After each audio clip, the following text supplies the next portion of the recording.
How many full times does 3 go into 8?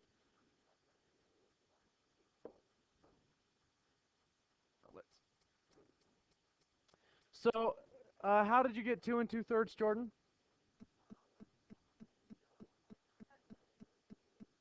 So 3 doesn't actually go into 8, right?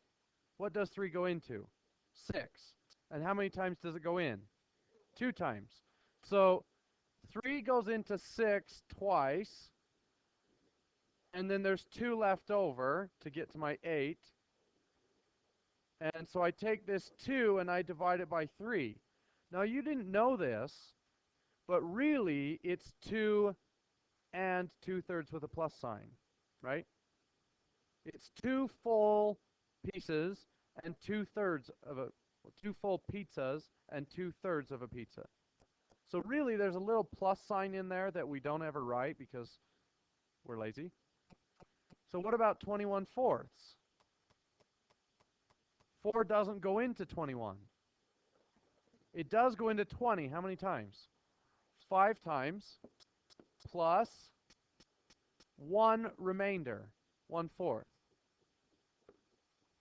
So 21/4 is the same as 5 and 1/4, or as a decimal, it would be 5.25. Okay? What about 25/5?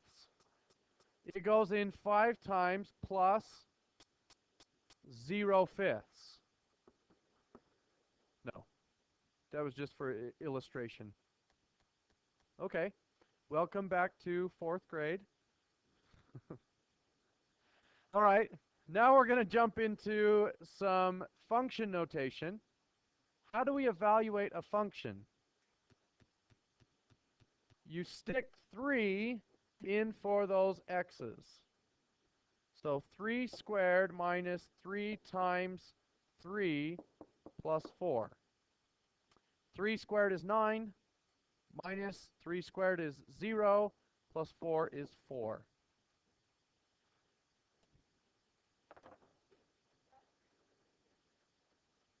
Yes. If you're plugging in a negative, like -5, you would do -5 squared. How come? If I type -5 squared, oops, get off my graph, -5 squared, I get -25, but that's not right.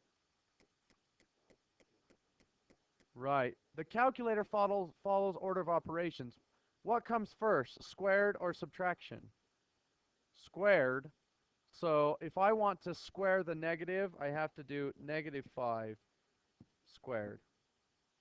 And then minus 3 times -5 plus 4. And I get 44. So what you got? So this one equals 44. What is the relationship between the 3 and the 4, or the 5 and the 44? Input and output, that's one way to talk about it. We put in 3, you get out 4. What were you saying? What? You might be right. What do you mean by that? Go ahead.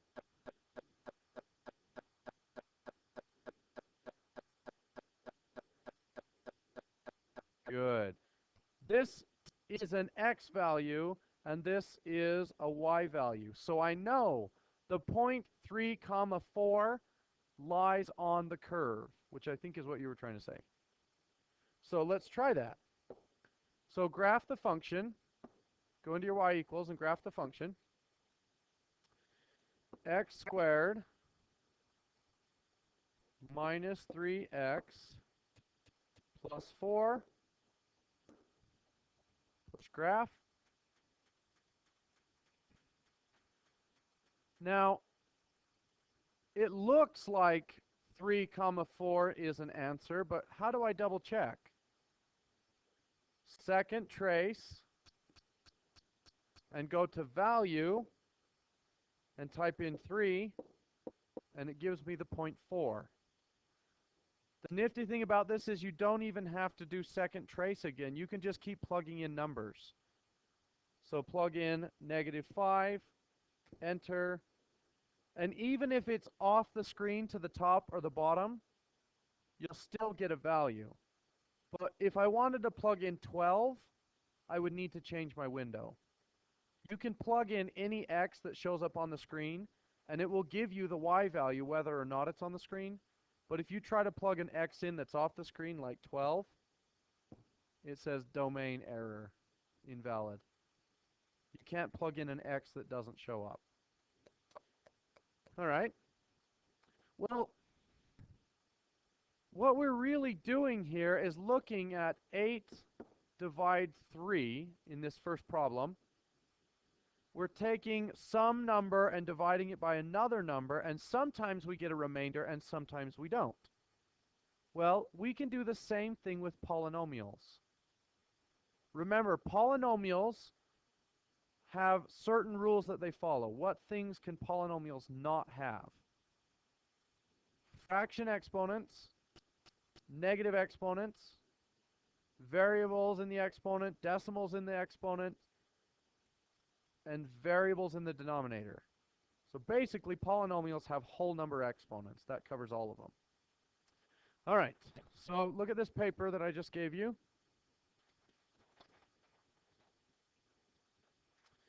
We are going to learn about synthetic division.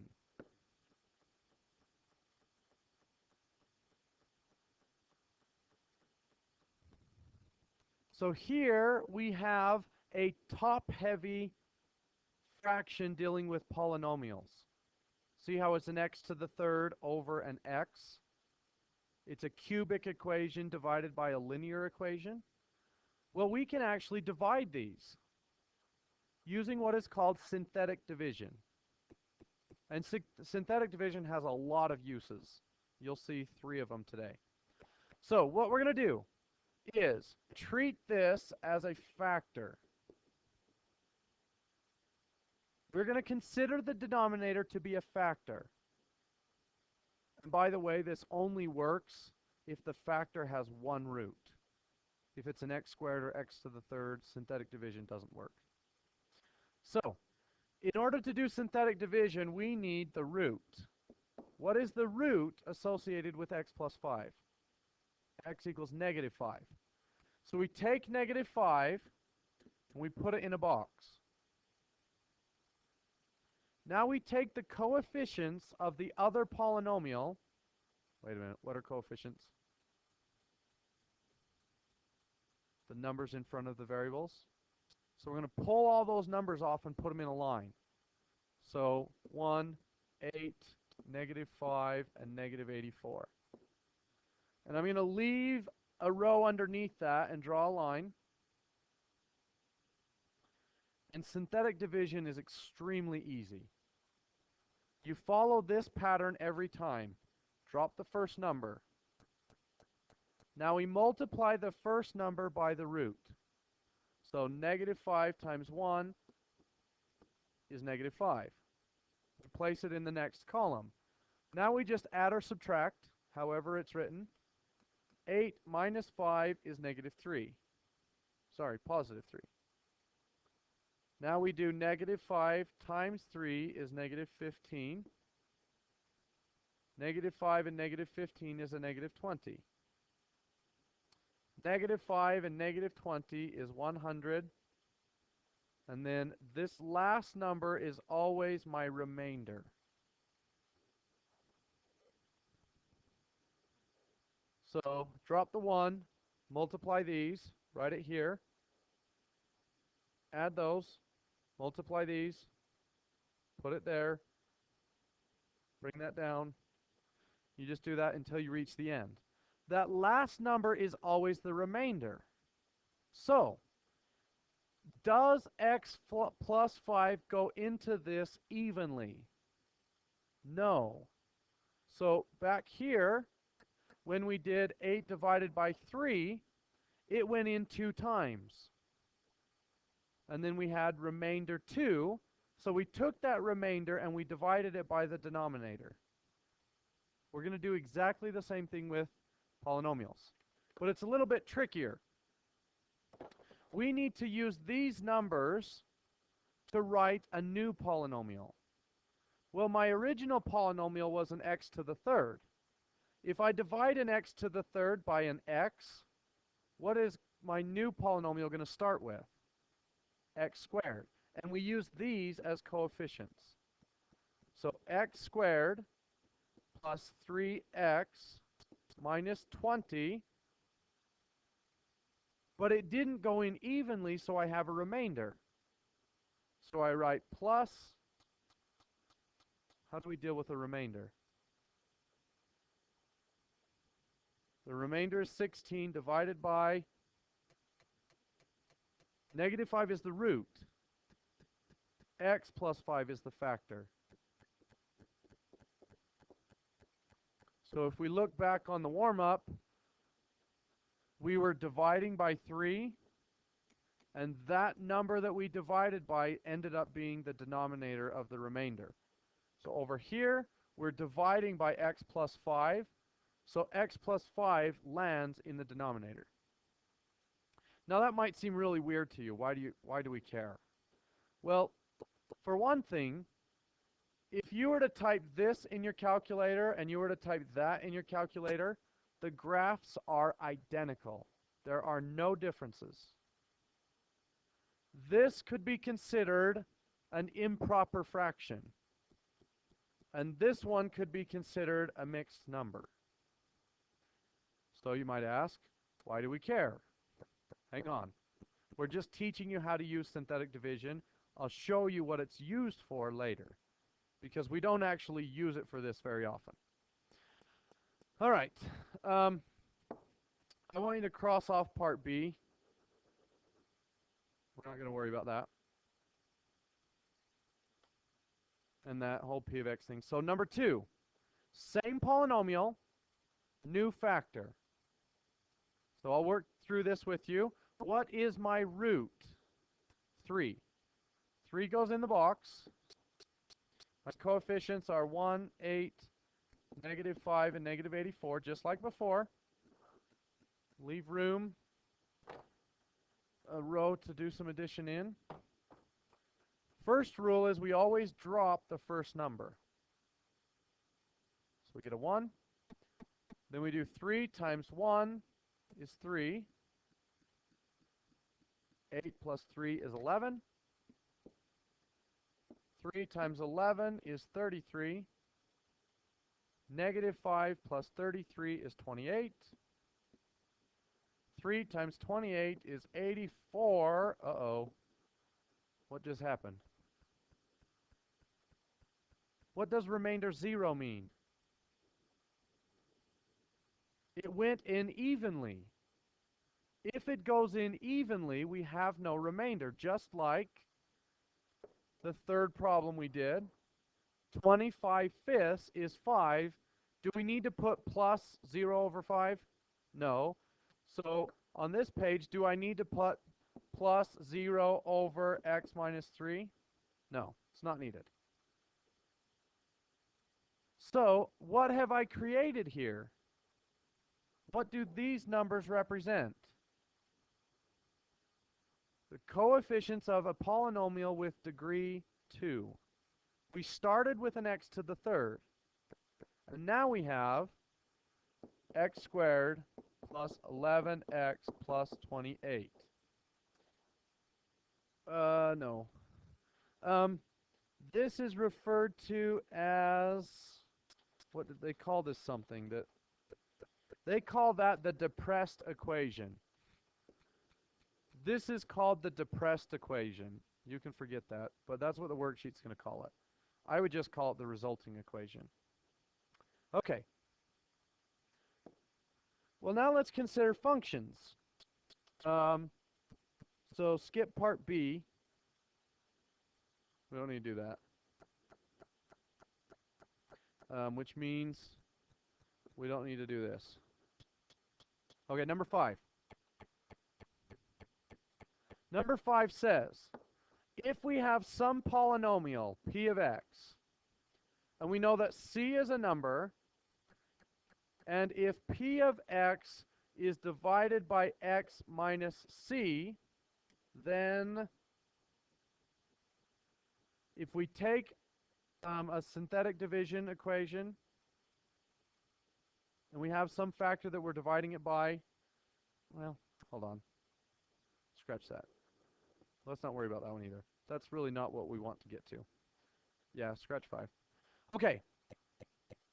So here we have our function p. I want you to find p of negative 5 and p of 3, just like we did in the warm-up. I want you to plug this number into the equation. So plug in negative 5 and plug in 3. You can do that by graphing. You can do that manually by writing it out. Yes, put negative 5 where the x's are and put 3 where the x's are. Yeah. So you're going to have negative 5 to the third plus 8 times negative 5 squared minus 5 times negative 5 minus 84. Graphing it might be faster. Or you just plug that in your calculator.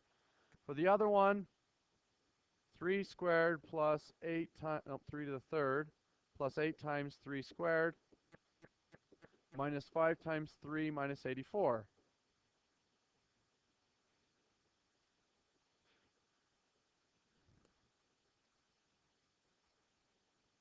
Okay? So when you plugged in negative 5, what did you get? You got 16. When you plugged in 3, what did you get? 0. Those numbers are familiar. Where do we see a 16 when we plug in negative 5 and a 0 when we plug in 3? What about the synthetic division? It's the remainders. Do you see that? So in the warm-up,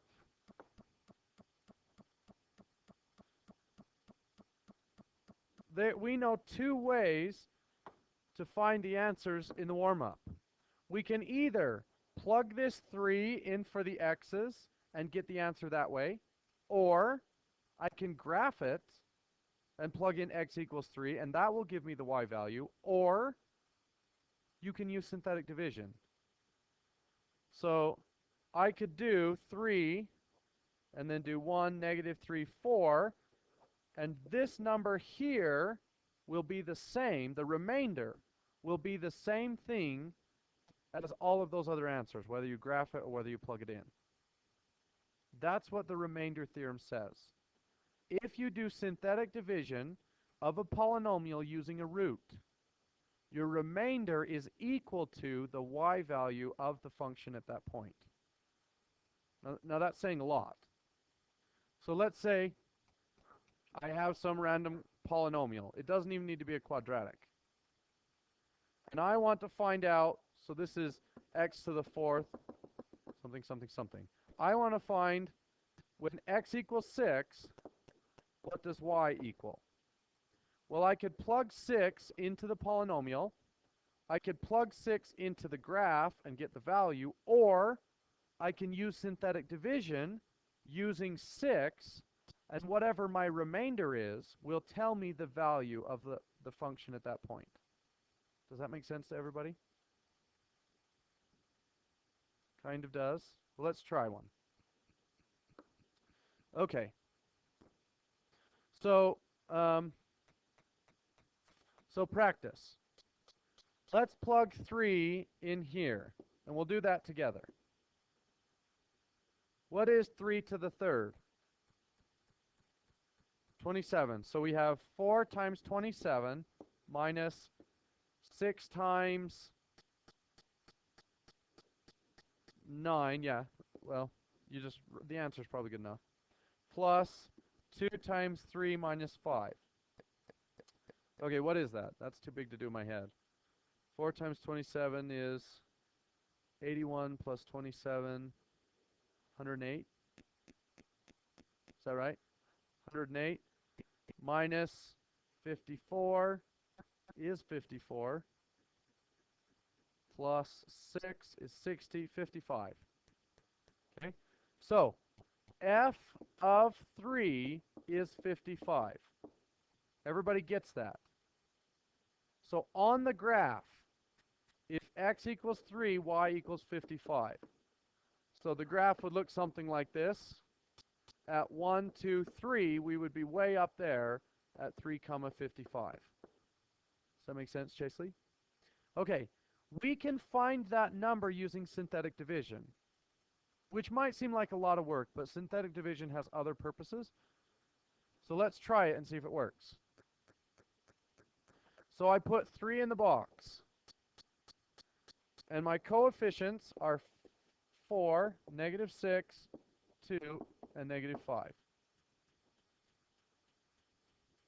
And what I'm saying is, when I get finished, I know that this answer is going to be 55. And that's what the remainder theorem says. If you synthetically divide a polynomial by a root, the remainder you get is exactly the same as the y value on the graph, or the value you get when you plug that x value into the function. So whether I plug my x's in here, or whether I graph it and plug in 3, or whether I do synthetic division, I should get the same number. Let's test it. Bring down the 4. 3 times 4 is 12, 6, 18, 20, 60. What do you notice? 55.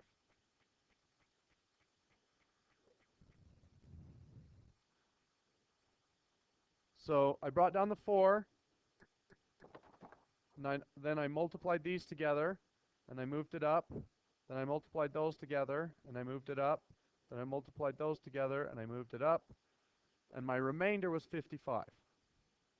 Now remember, I can create a mixed number polynomial. 4x squared minus 6x plus 20. How do you deal with the remainder again? 55 over the factor. It would be, sorry. So it would be 55 divided by x minus 3. The factor is x minus 3, and the root is 3. Okay. Well, letter C says, explain why synthetic division is sometimes called synthetic substitution. All we're doing is substituting x for 3. We're just doing it in a different fashion. Synthetically. Whatever that means. Okay. Turn the page.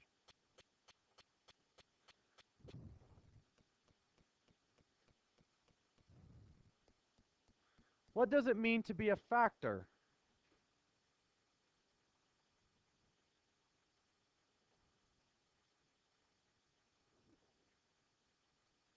Turn it over. There's a staple. Oh, yeah, that one. So a factor has it's a number used in multiplication to create a product. You guys know that. I mean, we don't really need to define it. So how do we factor 12? 3 and 4, 2 and 6, 1 and 12. What does it mean to factor 12?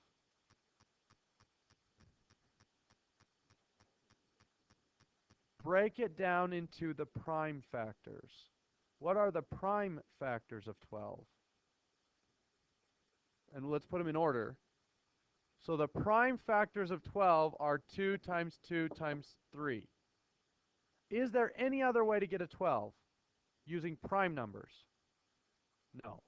We could do 4 and 3, but then we have to break the 4 down into 2 and 2. Okay? What are the factors of the quadratic in B? X, signs are different, 3, and negative 3. Can I go any further than that? No. All right, letter C. There's a problem with C. 5 is not a perfect square, so let's just make it a perfect square and say minus root 5 and plus root 5. And D has a problem.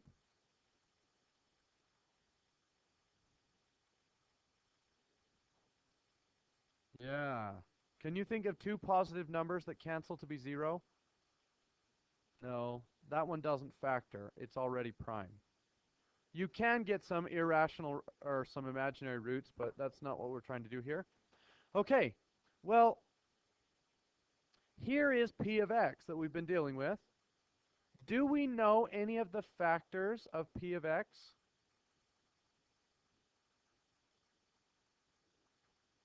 Do we know any of the factors of P of x?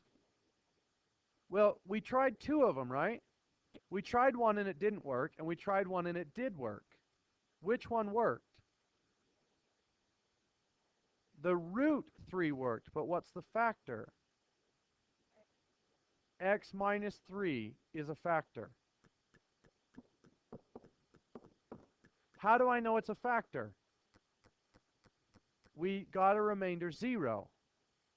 Well, how am I going to find the other two factors? You could guess. You could keep trying synthetic division over and over and over, and that's actually a method that they use. I could graph it, right, and find the other two. Is there a way to eliminate x minus 3 and look at what's left in that polynomial?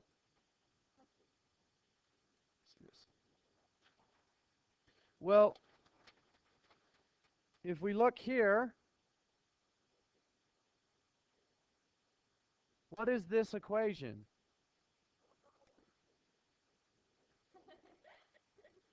Scribbled all over your paper. Where did this come from? When I divided by x minus 3, and it went in evenly, I ended up with these numbers. Okay?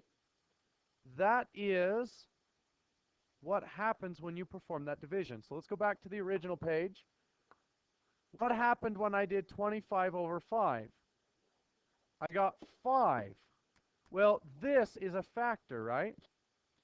If I did 24 divided by 6 equals 4, this is a factor and this is a factor, right?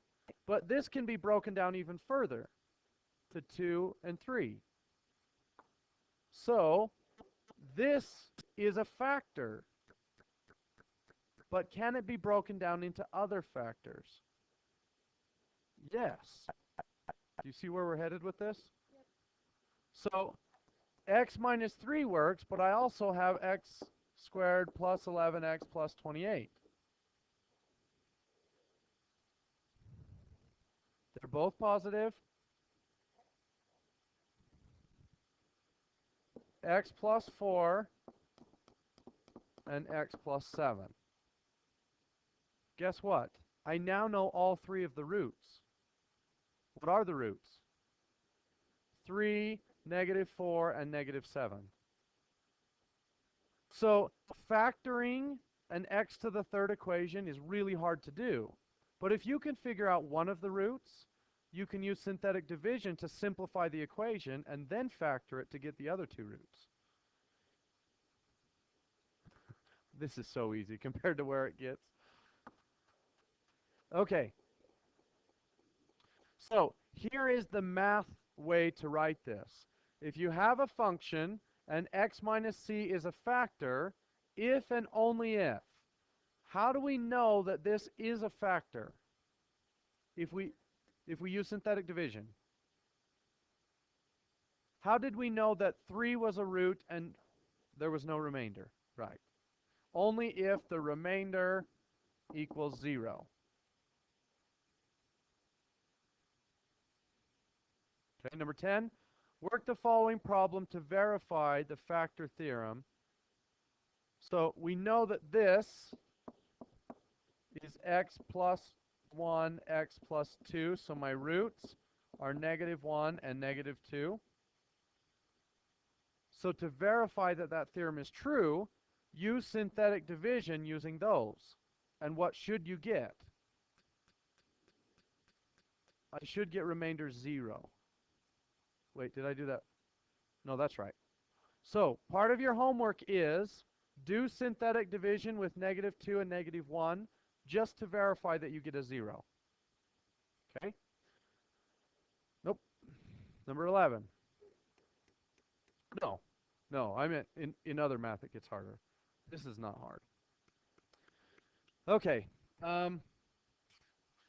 Let's get rid of 11. That's that part that we skipped.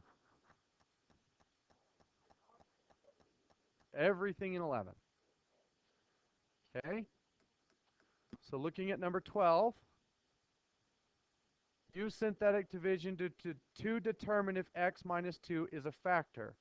How are we going to test to see if it's a factor? We're going to synthetically divide by the root, which is 2. And if it's a factor, I should get remainder 0. Okay?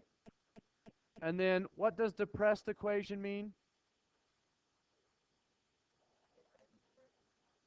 We're going to use those numbers in the bottom to create a polynomial. What will the exponent be, the biggest exponent?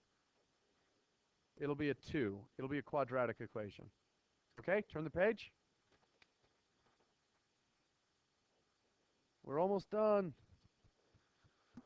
All right. So in the top, notice how the top says factor and the other one says roots. So in 1a, it tells you that one of the factors is x plus 1. What am I going to use in synthetic division to find the other two factors? We're going to plug in -1. Now, I'm going to plug in -1, and I know my remainder is going to be, my remainder is 0. How do I already know it's 0?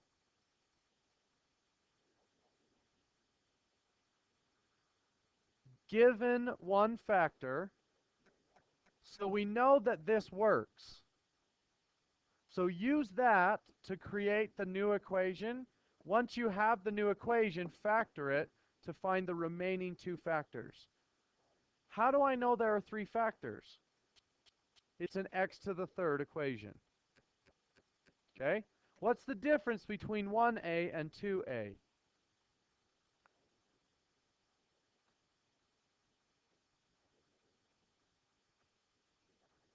It does. Yes, you do. You guys. So it said, the top one says, use synthetic division to factor completely. The bottom one says, use synthetic division to find all of the roots. So my answers down here should be x equals and x equals. And my answers up here should be x plus or x minus. The top one you're looking for factors, and the bottom one you're looking for roots. Well, so you're going to use synthetic division, but your answers in one, yes, you're answering all of these. And then turn it into roots. But on top, so on top, you're going to factor, get this equation, factor it, and you're done. Down here, we factor, and then we switch it into root form. That's the only difference. Everything else works exactly the same. Okay? And then at the bottom, given 2 factors of the polynomial, so I now have 2 factors, and I have an x to the 4th. So I'm going to use synthetic division using 1, and I should get remainder 0. Then what? And then you use those numbers at the bottom. You do synthetic division with 3, and then what? Are we looking for roots or factors? We're looking for factors. So the answer to 3a, I'll give you the first two. X minus 1, x minus 3. Your job is to find the other two. I told you I'd give them to you. Does that make sense? So you're going to use an x to the 4th, use synthetic division to simplify the equation, use synthetic division again to simplify the equation. Once it's simplified, you should have a quadratic. Use that quadratic to find the last two factors. All right, that is your assignment tonight.